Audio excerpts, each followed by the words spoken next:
네, 저는 매 안식일마다 요에서 2장 28절에 그 위에 내가 네 신을 만민에게 부어주리니 너희 자녀들이 장래일을 말할 것이며 너희 늙은이는 꿈을 꾸며 너희 젊은이는 이상을 볼 것이라고 하는 이 말씀에 기초해서 계속해서 하나님의 말씀을 대언하고 있습니다. 이 말씀에 기초해서 오늘 두 번째 시간 요셉의 이야기입니다. 약한 것이 강한 것을 삼킬 때, 이런 제목으로 말씀을 나누겠습니다. 창세기 41장 1절의 말씀입니다. 구약성경 창세기 41장 1절입니다.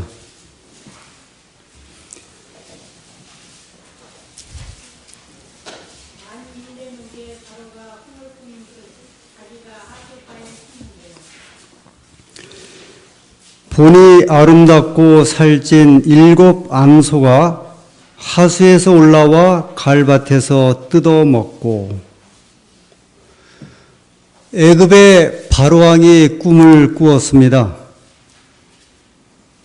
바로가 꿈을 꾸었는데 하숫가에 자기가 서 있는데 아름다운 7 암소가 이 하숫가에서 올라와 이 풀을 뜯어먹는 장면입니다.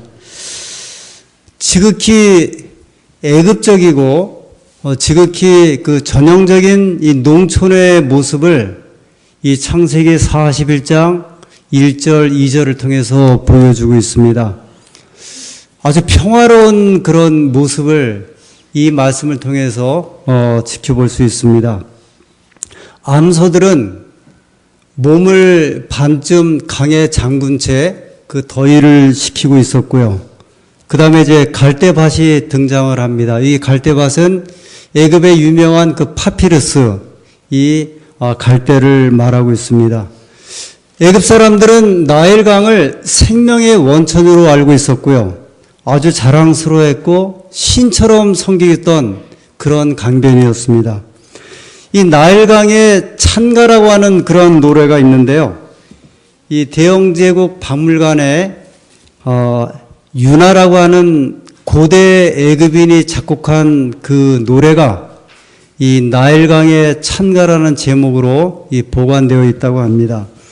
여기에 보면 이 나일강은 창조된 동산을 넘치고 모든 동물들에게는 생명을 주고 땅에게는 쉼없이 물을 공급하는 자, 식물을 가져다 주는 자, 만사를 예비하시는 위대한 주, 지극히 좋은 것의 창조자이시다. 그렇게 이제 나일 강변을 찬양을 했습니다.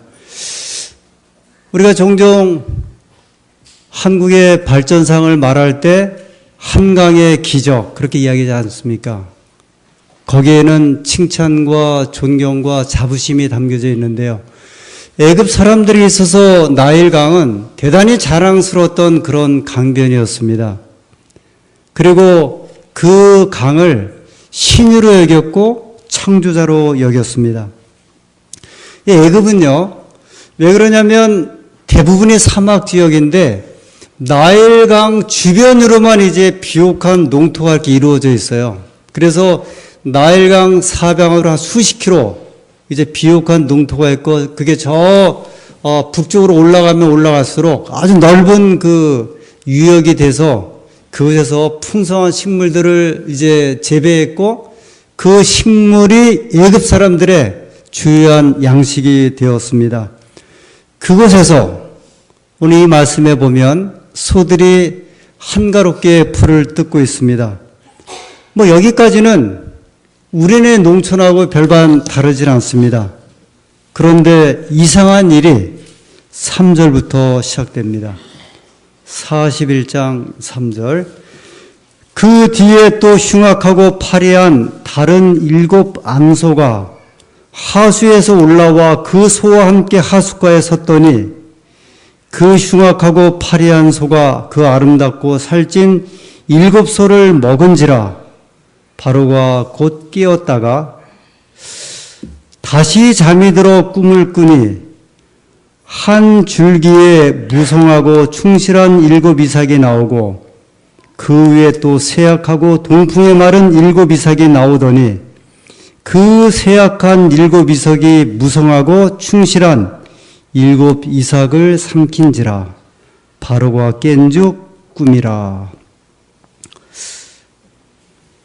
고대 애굽인들에게 있어서 암소는 땅과 농업의 상징이고 풍요의 상징이고 신과 같은 그러한 존재였습니다. 여러분 지금 읽은 이 말씀에 어떤 내용인지 이렇게 그려지죠. 강변에서 2절에 보면 아주 살진 일곱 암소가 이렇게 풀을 뜯고 있는데 다시 일곱 마리의 아주 여인 소들이 올라와 갖고 일곱 마리의 그 살찐 암소를 어떻게 해요? 잡아먹는 장면입니다. 이게 여간에서는 이런 꿈을 꾸기가 쉽지 않은데요. 맹수가 짐승을 잡아먹는 것은 꿈에 합당하다 볼 수 있는데 소를 누가 잡아먹어요? 소가 잡아먹습니다. 그 다음에 다시 꿈을 꿨는데 이번엔 무슨 꿈이에요? 이삭이 일곱 이삭이 있는데 아주 충실한 일곱 이삭이 있는데 그 이삭을 아주 마르고 여린 일곱 이삭이 또 충실한 일곱 이삭을 이렇게 삼켜버리는 그런 모습을 꾸게 되었습니다. 이게 악몽이죠? 이게 정상입니까? 비정상입니까? 이 비정상이에요. 정상에서 흘러가는 이야기가 아니고요. 비정상적인 이야기가 여기에 소개되고 있어요. 그 경제 법칙 가운데 악화가 양화를 구축한다. 이제 그런 말이 있습니다. 이 나쁜 화폐, 그 질이 낮은 화폐가 질이 좋은 화폐를 갖다가 이제 삼켜서 이런 말은 되게 이렇게 또 표현됩니다. 아주 질이 낮은 상품이 질 좋은 상품을 이렇게 몰아내고 차지한다 그런 말입니다. 이게 무슨 말인지를 제가 여기 좋은 시계를 하나 차고 있는데요. 좋은 시계 하면 무슨 시계가 있죠? 옛날에 오메가, 라도, 요새는 뭐 까르띠에 이게 아주 비싸다고 하는데 제 시계가 이래 와도 라도예요. 이게 크리스탈로 되어 있는 라도입니다. 이게 제가 10년 전에 살 때 한 500만 원이었고요. 지금은 어떻게 되는지 한 200만 원 정도에 파는데 이거는 가짜 시계입니다. 제가 중국에 있을 때 이 시계를 우리나라 돈으로 2만 원 주고 샀어요. 근데 지금도 진짜 같아요. 이 기스 하나 안 내고 이런 이야기예요. 2만 원짜리가 500만 원짜리를 갖다가 뭐 하는 거예요? 몰아내는 거예요, 이제. 이런 게 이제 사실 이게 불법인데 많이 유통되면 진짜 그 시계는 다 어떻게 되는 거예요, 이제. 이제 못 쓰는 거죠. 우리가 있는 스마트폰 진짜 삼성이 중국에서는 정말 가짜가 많거든요. 이 사람들은 5만 원이라도 80만 원짜리를 만들어내요. 그러니까 중국에서는 이 가짜가 진짜를 몰아내는 거죠. 지금 이 장면이에요. 이 시계는 그냥 접어두고요. 제가 가끔 찹니다. 이 살찐 소가 사실은 마른 소를 이겨야 되는데요. 아주 여리하고 흉측한 마른 소가 힘이 없는 소처럼 보이는 그 소가 살찐 소 7마리를 잡아먹습니다. 이삭이 그렇고요. 종종 약한 것이 이제 강한 것을 이렇게 삼켜버리는 일들이 이게 종종 있어요. 우리나라가 불안한 것은 많아서 불안한 것이 아니고요. 작은 것들이 자꾸 이렇게 이제 그 틈새를 이렇게 하죠. 뭐 여러 가지 있지 않습니까? 이 세상이 불안한 것은 선한 사람은 많은데 사람을 이렇게 좀 요새 이렇게 잔인하게 죽이는 이런 사람들이 많지도 않은데 몇 년에 한 명씩 이제 그런 사람이 나타나서 10명도 죽이고 20명도 죽이고 이럴 때 사람들은 불안하죠. 사회가 아주 불안하고. 도둑이 많아서 불안한 게 아니고요. 사실 수천 명 가운데 하나가 도둑이 돼갖고 그걸 일을 벌릴 때 이 진짜 선량한 사람들은 밤에 잠을 못 자는 거거든요. 이게 악화가 양화를 이제 몰아내는 일종의 법칙입니다. 근데 오늘날 세상은 그렇게 불안해요. 제가 한번 말씀드렸지만 한국 사람들이 평균 하루에 스마트폰을 이렇게 확인하는 게 문자가 왔나 뭐 카톡이 왔나 전화가 왔나 확인하는데 평균 34번이래요. 2주 전인가 저녁에 SKT에서 스마트폰이 6시간인가 정지가 됐거든요. 그때 통화 안 됐죠? 그 다음날 기사에 보니까 그 시간 동안 한국 사람들이 공황에 빠졌다 그러더라고요. 도대체 이해가 안 가는 거예요. 도대체 6시간 동안에 통화가 안 되는 것에 불과했는데 엄청난 일이 벌어지면서 사람들이 공포에 질렸다 그렇게 표현하더라고요. 우리가 크게 사건이 나서 어려운 게 아니고요. 늘 작은 것이 이제 강한 것을 삼켜버리게 됩니다. 그 주가가 이렇게 한참 올라갈 때는 사람들이 기가 막히다가 그게 이렇게 떨어지기 시작을 하면 어떤 사람은 물을 하루에 30번을 갖다 물을 마셨대요. 목이 타갖고.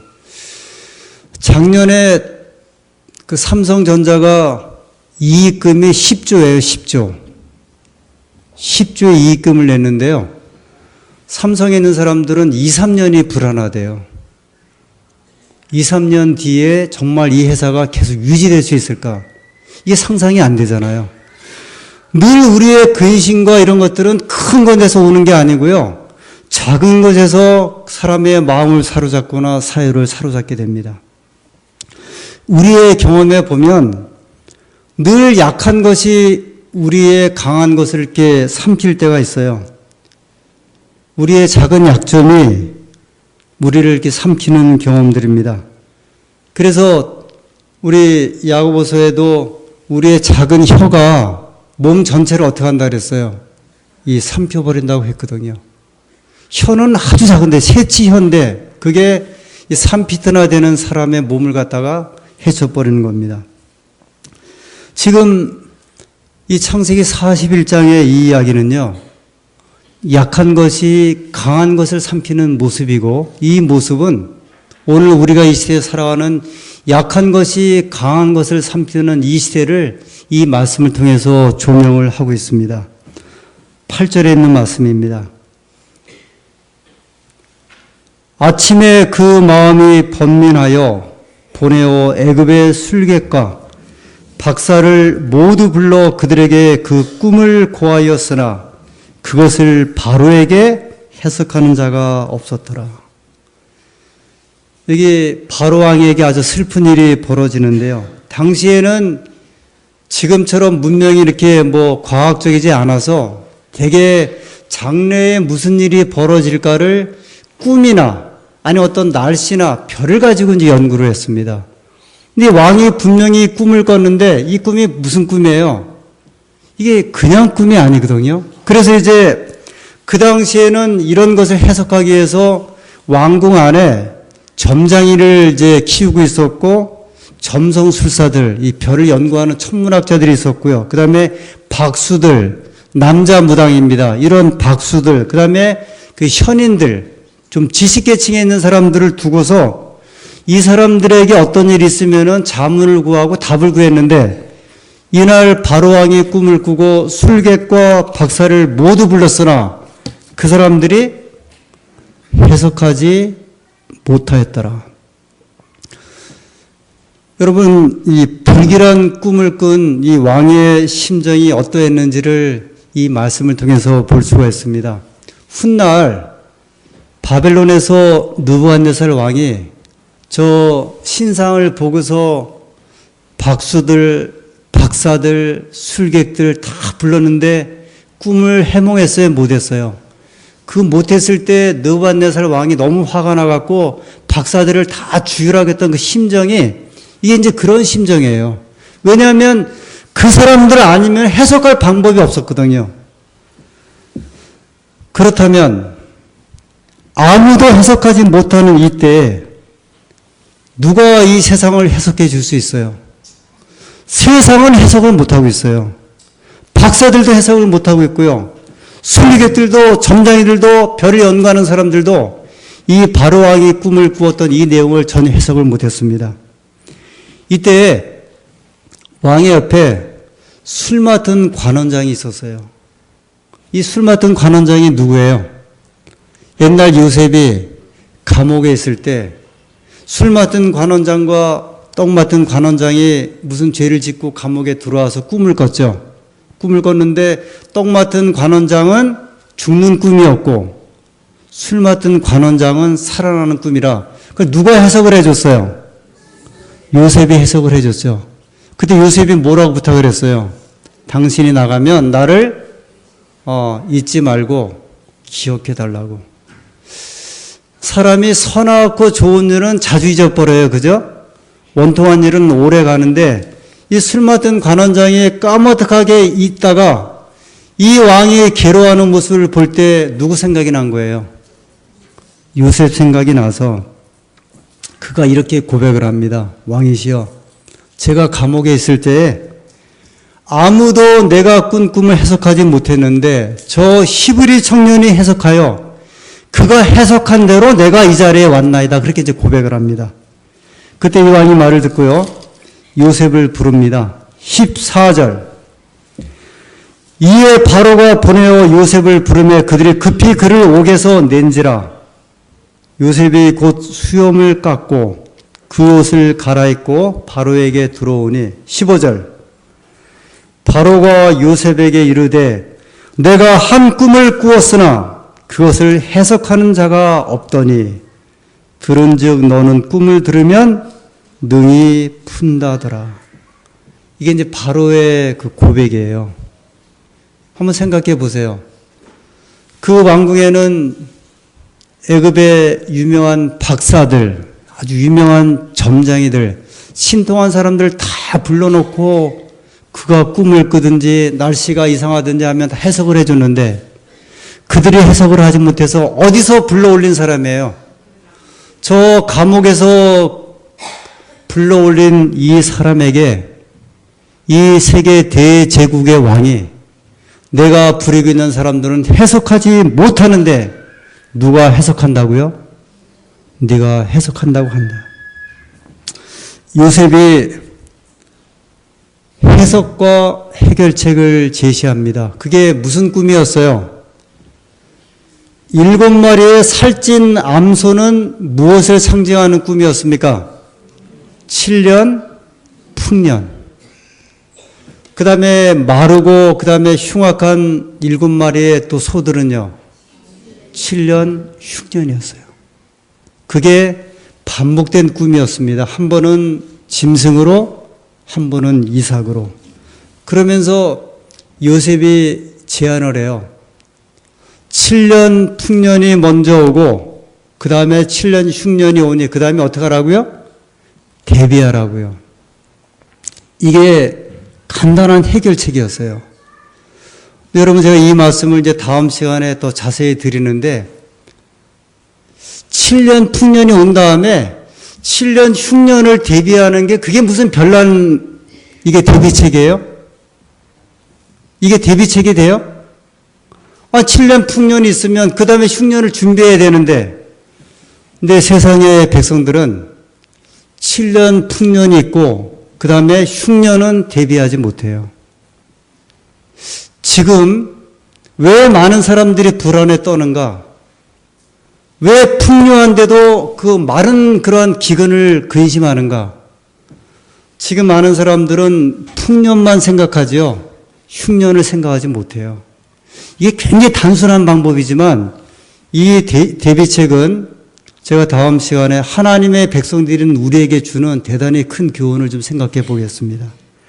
바로가 이 말을 듣고요, 39절에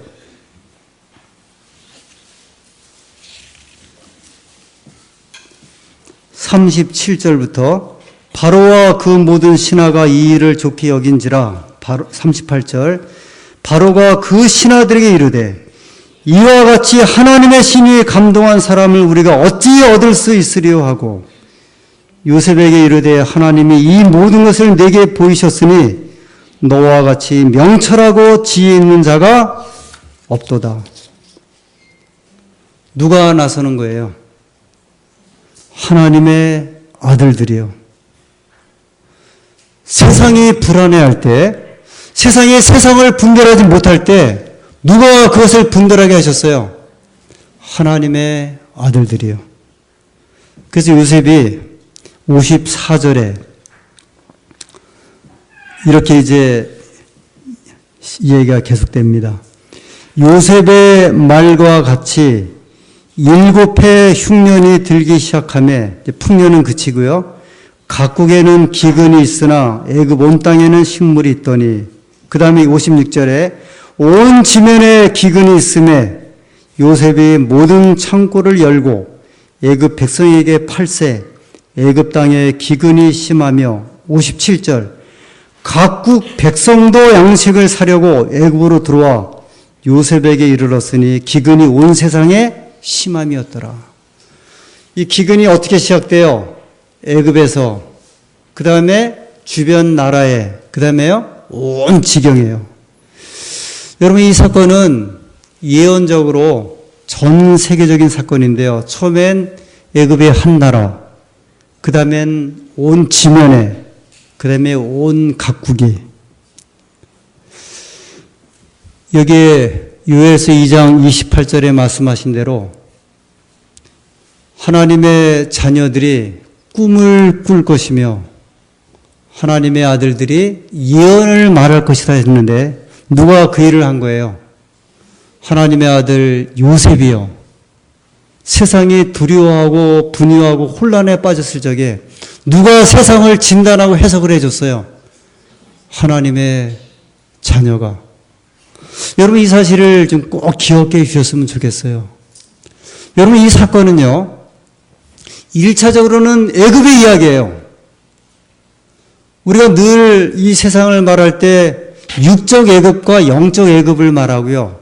육적 바벨론과 영적 바벨론을 말해요. 이 세상은 애굽과 같은 백성이거든요. 요셉의 당시에 요셉은 바로 왕에게 그 당시에 세상을 조명을 해줬고요. 하나님의 백성들 이 시대에 사는 아들들은 이 시대를 향하여 세상을 분별하고 해석을 해야 합니다. 이게 하나님의 백성들의 특권이자 의무이기도 합니다. 유명한 그 역사학자 엘빈 토플러가 세상은 세상을 보기 원하는 사람을 구한다 그랬어요. 이게 이제 물론 그 사회학적으로 세상은 세상을 보기 원하는 사람을 구한다. 그래서 아마 잡스 같은 사람이 세상을 보았기 때문에 스마트폰을 개발한 것 같고요. 이건 세상을 보는 사람들이거든요. 근데 저는 이 말씀을 보면서 이 세상은 이 세상을 바람직하게 보는 하나님의 자녀들을 구한다 하면 그렇게 생각하고 싶어요. 이 세상은 그런 신기한 사람들도 구하지만 이 세상이 어떻게 돌아가는지, 지금 우리가 어떻게 살고 있는지, 어느 지점에 와 있는지 이 세상을 해석하고 분별하는 하나님의 자녀들을 구합니다. 그 사람들이 누구예요? 여러분과 우리예요. 그래서 우리가 하나님의 기별을 가지고 나가야 되는 이유가 여기에 있는 거예요. 왜 우리가 하나님의 말씀을 전해야 하는지, 도대체 이 세상이 어떤 모양으로 흘러가고 있는지를 전해야 할 의무와 책임이 여기에 있는 것입니다. 오늘 우리 청년들에게 또한 우리 학생들에게 또는 우리 하나님의 백성들에게 세상은 예언자를 구하고 있습니다. 우리는 예언하는 백성들입니다. 요셉이 해석하는 모습을 통해서 우리는 이 시대를 분별하고 이 세상에서 실제로 무슨 일이 진행되고 있는지를 꿰뚫고 있는 굉장히 중요한 사실들을 봐야 돼요. 이 세상이요, 마치 힘 있는 나라가 이렇게 자연스럽게 흘러가는 것처럼 보이지만 하나님은 이미 하나님 말씀을 통해서 그렇게 말씀하지 않으셨어요. 하나님이 정하신 나라가 있고 하나님이 약속하신 나라가 있습니다. 제가 중국에 있을 때 이 중국 학생들하고 성경을 이렇게 이제 가르치는 일이 종종 있었는데 이 다니엘서를 이렇게 가르치면 금나라, 바벨론, 은나라, 미대 페르시아, 그 다음에 구리나라, 헬라, 그리스, 그 다음에 로마 제국 분열돼서 열나라로 흩어지죠. 그 다음에 뜬들이 들어오고, 그 다음에 요한계 13장에 땅에서, 바다에서 교환권이 올라오고 땅에서 새끼와 같은 어린 짐승이 올라오죠. 그게 어디예요? 미국이죠. 그래서 그 예언을 이야기를 하면 중국 대부분의 청년들이 그래요. 왜 중국은 없냐고 그래요. 근데 지금은 그 말 더 하잖아요. 지금은 어디와 어디가 지금 겨루고 있어요. 미국과 중국이고 이제 미국보다 중국이 앞으로 나갈 거잖아요. 그런데 성경은 중국을 전혀 이야기를 안 하고 있어요. 제가 그 이야기를 하면 이 청년들이 굉장히 실망을 해요. 근데 이상하게도 중국은 전혀 나오질 않아요. 하나님은 예언으로 예언의 나라를 쫓아가는데 어디예요? 미국과 교환권이에요. 전 중국이 아무리 저래도요, 물론 나라는 흥왕할 것이고 강해지지만 성경이 예언된 마지막 때 이 세상을 주도하는 나라는 미국과 교환권이에요. 근데 이것을 하나님의 말씀을 통하여 분별하지 않으면 분별이 되질 않아요. 근데 이걸 누가 전해야 합니까? 우리가 이 사실을 전하지 않으면 전할 백성이, 해석할 백성이 아무도 없어요. 제가 종종 미국이라는 나라를 이야기하면 미국이라는 나라를 한번 보라고. 미국이 세계 230개 나라 가운데 한 나라에 불과해요. 그런데 이 세상은 미국이 쓰는 영어를 써야 되죠. 무역할 때 영어를 가지고 무역을 하죠. 돈이 또 뭐예요? 미국 돈 달러 아니면 영업이 안 돼요. 왜 우리가 98년도에 IMF를 겪었냐면 우리가 보유한 외환 보유고가 200억 달러까지 떨어지면서 파산 직전에 온 거예요. 이게 미국 돈이에요. 세상이 230개 나라인데 어떻게 한 나라에 의해 세상이 다 구분이 돼요? 미국이 세계 병력의 어떤 이 병력의 2분의 1을 차지하거든요. 이 나라 한 나라가 지금 인구가 세계가 70억인데 미국은 3억이거든요. 3억이 67억을 호령을 하거든요. 이것은 있을 수 없는 일이거든요. 하나님께서 말씀하신 예언의 기초의 세상을 보면 세상이 보여요. 그것을 하나님께서는 우리가 분별하고 해석하고 전하기를 소원하시는 겁니다. 하나님을 따르면 세상 역사의 큰 의미를 통찰하는 지혜를 얻을 수 있어요. 그래서 바로는 내가 지혜도 없고 이 백성들이 해석할 방법이 없는데 누가요? 하나님의 아들, 하나님의 백성이 이 일을 행한다고 말씀을 했습니다. 오늘 여러분과 저는 대단히 중요한 백성들이에요. 이 요셉의 이야기는요, 바로의 이야기는 성경이 우리에게 주는 이 교훈은 1차적으로 묻고 지나가는 이야기가 아니거든요. 하나님의 백성들이 과거 역사를 통하여 현 세상을 분별하도록 말씀을 주신 거예요. 오늘 우리 사랑하는 주의 백성들이 이 말씀에 우리가 의지하고 세상을 분별하고 이 세상에 지금 어디에 서 있는지를 확신 있게 서 있는 주의 백성들이 되기를 간절히 소원합니다. 이제 말씀을 마치면서 풀빛이라고 하는 한 주석책에 이 장면을 해석을 하면서 이렇게 얘기를 했어요. 꿈은 한 부분은 사람에게서 오고 또 한 부분은 하나님에게서 온다 그렇게 이야기를 했어요. 그런데 각 사람은 자기 생활에 관련된 꿈을 꾼다 그랬습니다. 예를 들어 술 맡은 관원은 포도송이에서 꿈을 꾸고 떡 맡은 관원은 떡 광줄에서 꿈을 꾼다 그랬어요. 자기 생활에서 온다고 이야기를 하고 있어요. 학생의 꿈은 역설적이지만 공부에서 꿈이 옵니다. 직장인들은요, 역설적이지만 직장에서 꿈이 와요. 사업하는 사람들은 다른 데서 꿈이 오는 게 아니라 사업에서 꿈이 와요. 근데 그 꿈은 한 부분은 누구에게서 온다고요? 관련된 사람에게서 오고 한 부분은 하나님에서 오는데 여러분의 사업이 하나님의 일을 확장시킬 수 있고요. 하나님의 능력을 받으면 엄청난 힘을 가질 수 있다는 의미심장한 말을 여기 하고 있어요. 공부가 나를 괴롭게 하지만 학생에게 있어 공부는 그의 꿈을 실현할 수 있는 또 하나의 방법이기도 하고요. 우리가 직장 생활하면서 우리나라에 그런 이야기 있죠. 사람이 직장에 들어가기를 그렇게 소원하다가 들어가면 그만두기를 소원한대요. 그게 이제 사람의 모습이라 그러더라고요. 오늘 우리가 하는 일들이 이 일들을 통해서 하나님의 꿈이 실현되기를 간절히 소원합니다. 이 내가 하는 일을 통해서 하나님 역사하심이 함께하기를 간절히 소원합니다. 요셉은 그 꿈을 키웠고 그는 성취했고 자기 민족을 살렸고 그 나중에 자기 아버지 야곱을 포함해 70인의 식구가 들어오지 않습니까? 그것 때문에 이스라엘이 구원받은 거예요. 그것 때문에 하나님의 백성들이 보존된 거죠. 신앙인은 신앙인의 꿈을 키워야 합니다. 꿈의 한 부분은 사람에게서 오고 또 한 부분은 하나님에게서 온다는 사실을 꼭 기억해 주시기 바랍니다. 우리들의 꿈은 한 부분은 나 아니면 내가 관련된 일이고요. 한 부분은 하나님에게서 오는데 하나님의 능력이 우리 모든 교우님들에게 아주 강건케 하시고 축복으로 임하셔서 역사적인 이 하나님의 사업, 하나님의 일들이 우리와 여러분과 모든 생애 가운데 풍성하게 이루어지게 되기를 간절히 소원하면서 오늘 말씀을 마치겠습니다.